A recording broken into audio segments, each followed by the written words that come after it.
Hey guys, I've got great news.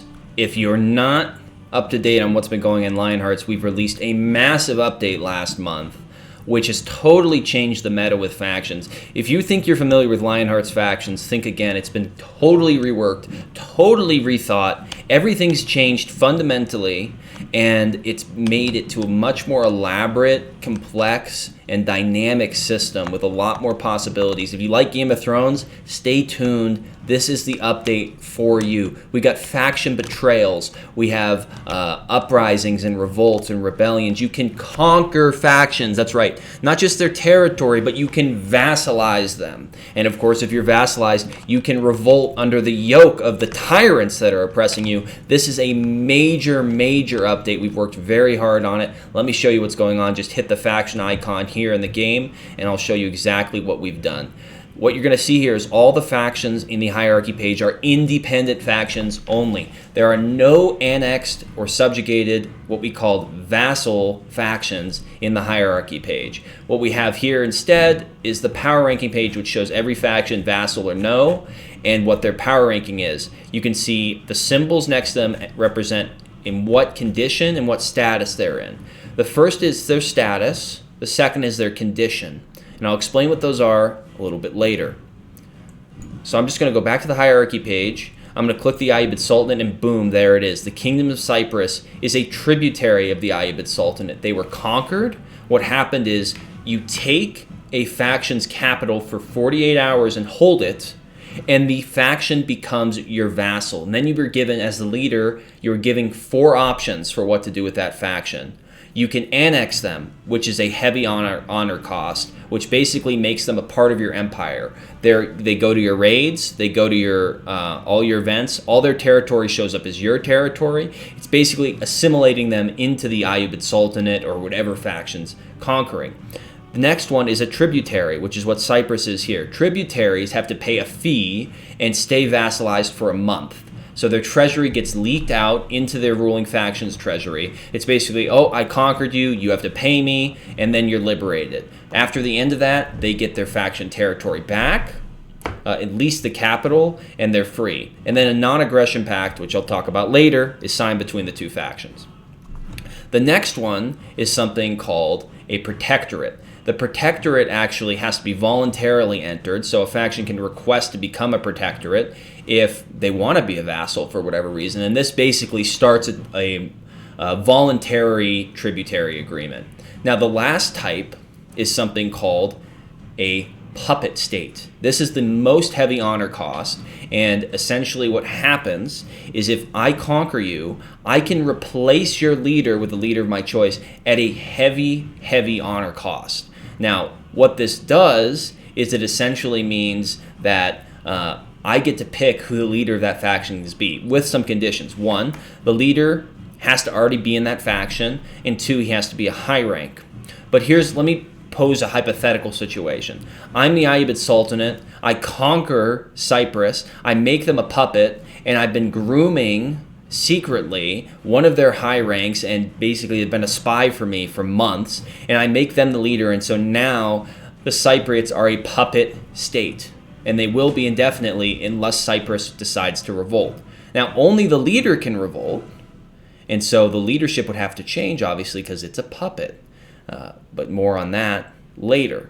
Now, what can happen is the old leader, being disposed and exiled, can then go join the enemy of the Cypriots and the Ayyubids and say, hey, look, if you let me come in and help you win back my territory, I'll let you make me a puppet and I'll work for you.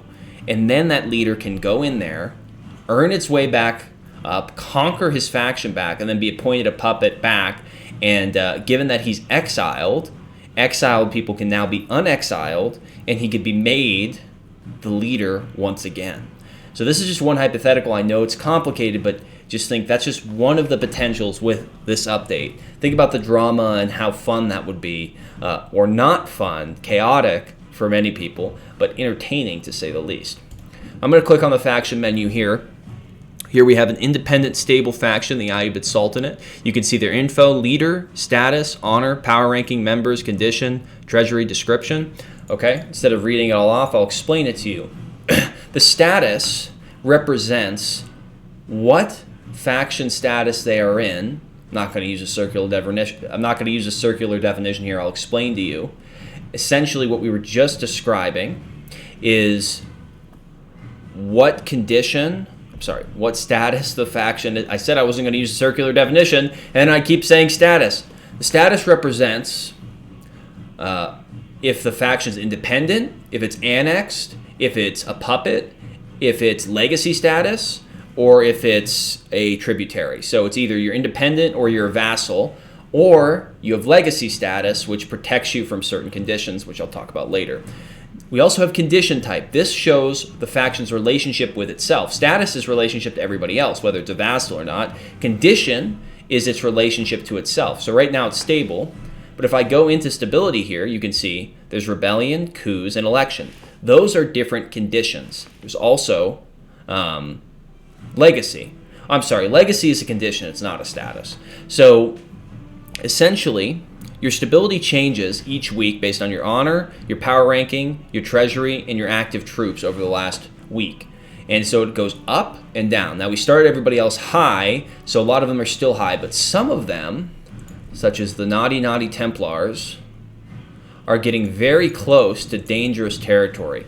If this stability rating, because of their inactivity and, skill issue, basically, if their rating gets 65% or below, a high rank under the Hero Doctor, the current leader of the Templar Order, could betray him and start a rebellion. It will create a pseudo proxy faction within the faction. It would show up right here, and then people can rush in, join the rebellion, and they can start taking territory in the game. And if they capture their capital for 48 hours, guess what? The new leader of the faction will be the rebellion leader. The old leader is exiled. But if you join the rebellion and it fails, meaning after 2 weeks, they haven't conquered the capital and they've lost all their territory, that's how a rebellion gets squashed, everybody in the rebellion gets exiled. So if you're in a rebellion, it's been 2 weeks, look out. Don't lose any of your territory. It's now or never, because if you lose it all, you are going to get squashed and be exiled from your faction. So it's a high risk. Something a little less risk, which takes less stability, is coups. A coup is a simple majority vote by high ranks to overthrow their leader in favor of a challenger. A challenger starts a coup, and then everybody votes for him or not, and if he reaches 50% or higher, he becomes the new faction leader. The old one gets disposed. Now, if you have a bunch of loyal high ranks, which I'm sure the noble Hero Doctor does, I'm not accusing any Templar high ranks of having any mischievous intentions to betray their leader, but the Hero Doctor isn't doing a good job, or a leader isn't doing a good job, at 10% election eligibility starts. So basically, once it hits 10%, it doesn't matter. No one has to initiate it. The Hero Doctor, whoever, is getting replaced. 10% stability is really bad, and to discourage inactivity, a lot of factions have said, oh, well, if I become a vassal, I'll just go inactive. Well, if you do, you're going to get replaced because an election's going to get triggered if you get too inactive. And that means everybody in the faction gets a vote, and you can enroll in the election. I wish I had the UI here to show you, but I'd have to manually start one, and then that would make some people unhappy. But you can enroll in an election and vote for a candidate, and then whoever gets the most votes wins, and the votes are weighted, the high ranks get more. So it's something that's very definitive, and the leader's getting replaced no matter what. He can't be voted for. Of course, all this is complex and confusing, so if you're confused, well, check out the graphs page. You can see how a faction is tracking in all these different stats and see, okay, well, I see the Templars were doing better 2 weeks ago. What happened? Okay, their honor's gone up, so that's not a problem. Their power ranking's gone down, okay. Their active troops has been pretty much the same. Their treasury has gone down a little bit, so that kind of explains the stability. Now, all these graphs you can sort by quarter, last 6 months, and last year, but with this update only being up a month, they're not all there. And that's why I waited to do this video, because it's obviously a lot easier to see some of this data. Now, there's also a relations page where you can see the different allies these have. Vassals and rulers of vassals will always show up in the allies page. Maximum of 3 allies for a faction if they have positive honor. If you have low honor, it's low enough you can't ally anybody. So that's the incentive to keep your faction honors high. If you declare war, it lowers honor. You can also sign non-aggression pacts. Let me try to find a faction that signed a non-aggression pact, and I'll explain it to you. A non-aggression pact basically says, like this faction has 3. I won't attack you if you don't attack me, but it's an honor system. It's not written in stone. We didn't write the code to prevent people from breaking NAPs. There's some historical examples of people violating peace treaties and non-aggression pacts, so I wanted that to be a possibility. However, if you break one, it's a huge honor price. Your honor will plummet. But it's possible, so you could betray somebody. Non-aggression pacts last 2 weeks, and then they expire. They gain you get a small amount of honor from them, but they can be broken, and you can declare war on somebody who has an NAP with you. Non-aggression pacts, they're not allies. They won't come to your raids. They won't do any of that. We also have treasury changes. There's now property tax. The weekly wage can be changed. The contribution requirement each week to get your weekly wage can be changed. So there's a lot more dynamic customization with the factions, as well as in ranks. Each rank, you can now change within a limit the contribution and level requirement, and a lot of them you can change if it's automated promotion. You can also see who's exiled in a faction, and if you're the leader, you can revoke the exile before the time is up. We also have faction logs, which show every single thing that's been happening in that faction. For example, the Holy Roman Empire has been conquering quite a bit lately. You can see all the way back through here. The Principality of Antioch captured the town of Jebla from the Eastern Roman Empire on the 23rd of December. So pretty recent after the update. You can track everything that's happened. This is a much needed update. You can even sort, I want to see what all their interactions are with Antioch. Okay, so everything between the Antioch and the Byzantine Empire will show up in this filter. Now I want to check out the diplomacy between these two. Oh, they signed a couple non-aggression pacts, but Antioch's also declared a war of reclamation. I guess just using deductive reasoning, I can say, okay, they had a war and then they signed a peace treaty. There you go.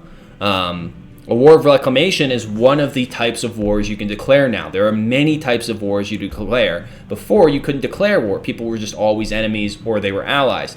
Now, if you have to declare war to attack somebody, each war type has different honor consequences and different checks. So a war of reclamation can only be declared when somebody has taken your territory within the last month, I believe. So if they haven't taken your territory in the last month, you can't declare a war of reclamation. It has to be core territory. But then a war of reclamation has less of an honor cost than the other types. A war of conquest, for example, can be very punishing. We also have audit logs for the ranks. You see everybody who's been promoted. And it also shows demotions and exiles. You can track honor, what's been going on to the faction honor. I think treasury and these ones are currently a little bit scuffed right now, but they were working earlier. Anyway, that'll be fixed. But you can track all these things very easily. Each faction has one of these, so you can keep a close eye on what's going on and keep track of everything. Even in the power rankings page, you can see which stats contribute to power ranking points, and all that contributes in a very meaningful way, meaning that you're not just blind wondering what does what, although it is a lot of information. Allies and all this stuff can just be accessible by just clicking through these menus. You can even see here that these guys have an enemy. I'm wondering, okay, why are they enemies? I'm going to go to diplomacy. I'm going to search for Holy Roman Empire. Oh, the Holy Roman Empire declared a war of reclamation on the Kingdom of France. So that's really interesting. And if they win and they conquer France, France will become their vassal. Now, something interesting about vassalization. Let's say you're the Kingdom of Cyprus and you're sick of coping and being a vassal and you're complaining and whining and all those baby mode things. What you can do is actually declare a revolt and earn your independence back, much in the same way a rebellion can. It basically allows you to conquer territory, and if you recapture your capital and hold it for 48 hours, you are now, once again, independent.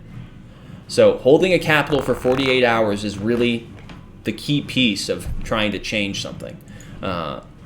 Other than that, there's a lot to be explored with this update. I'm just barely scratching the surface of the potential and the possibilities. And I know if you come check it out and you're into this sort of thing, you will love it. And there are many, if you really want to become a faction leader, guess what? We're not appointing faction leaders anymore. All faction leaders are going to be chosen through coups, election, rebellions.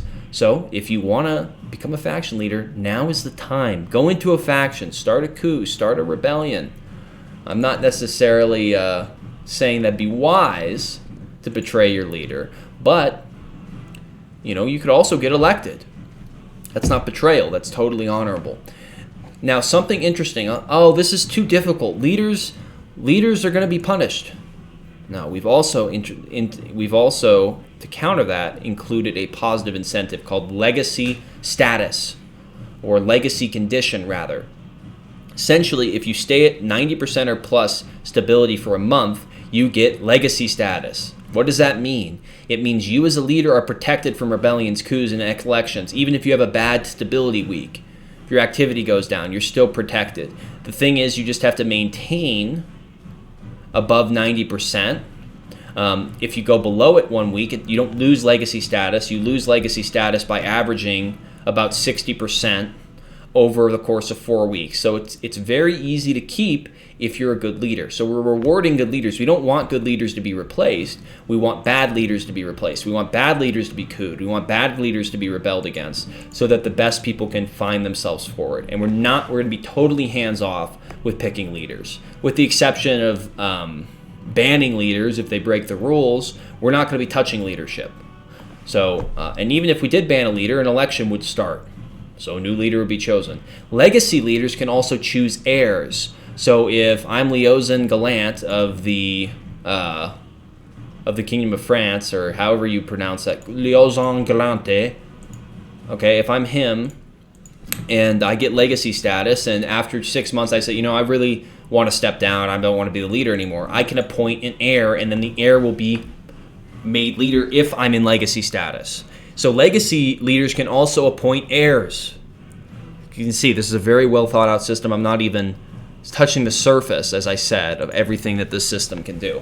So I know that you guys are excited. I know that you want to get going and get started. So go out there, declare some wars, have a great time, and really shake this up. This is like nothing we've ever seen on this platform before. There are going to be crazy betrayals. It's all automated. It's all in the player's hands what happens. None of it's scripted. So go out there and create your own drama, create your own story, and have a great time. Thank you so much for watching. I'm really interested to see if you've been playing the system for the last month. How have you liked it? Are there any shortcomings? What are your thoughts? Do you not like it? If you haven't been playing the game recently, but this is interesting to you, let me know in the comment section, please. I'd love to hear it. I'll read all of them. Thank you. Have a great day.